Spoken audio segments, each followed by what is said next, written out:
માદક પદાર્થ ગાંજાના જથ્થા સાથે આરોપીને ઝડપી પાડતી નખત્રાણા પોલીસ મહાનિરીક્ષક શ્રી ચિરાગ કોરડિયા સાહેબ બોર્ડર રેન્જ કચ્છ ભુજ તથા પોલીસ અધિક્ષક શ્રી વિકાસ સુંડા સાહેબ પશ્ચિમ કચ્છ ભુજ તથા નાયબ પોલીસ અધિક્ષક શ્રી બીબી ભંગોરા સાહેબ નખત્રાણા વિભાગ નખત્રાણા નવે નખત્રાણા પોલીસ સ્ટેશન વિસ્તારમાં એનડીપીએસની પ્રવૃત્તિ સાથે સંડોવાયેલ ઇસમો વિરુદ્ધ ઓપરેશન ઝીરો ટોલરન્સ અનુસંધાને કડક કાયદાકીય કાર્યવાહી કરવા સૂચના આપેલ હોય નખત્રાણા પોલીસ સ્ટેશનના પોલીસ ઇન્સ્પેક્ટર શ્રી એમ પટેલ નાવના સૂચના અને માર્ગદર્શન હેઠળ સર્વેલન્સ સ્ટાફના કર્મચારીઓને ખાનગીરાહે સચોટ અને ભરોસાપાત્ર બાતમી હકીકત આધારે વર્કઆઉટ કરી અલાદીન સિદ્દીક ભટ્ટી ઉંમર વર્ષ 30 રહે મફતનગર રવાપર તાલુકો નખત્રાણા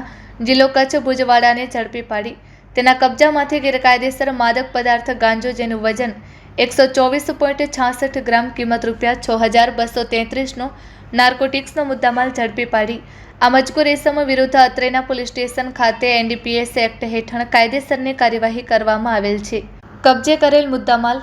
માદક પદાર્થ ગાંજો જેનું વજન 124.66 ગ્રામ જેની કિંમત ₹6233 તેમજ ગાંજાની નાની મોટી સફેદ પારદર્શક ખાલી થેલીઓ નંગ 10 તેમજ નથિંગ કંપનીનો એન્ડ્રોઈડ મોબાઈલ ફોન જેની કિંમત ₹5000 રોકડા ₹1200 એમ કુલ કિંમત ₹12433નો મુદ્દામાલ કબજે કરવામાં આવેલ છે.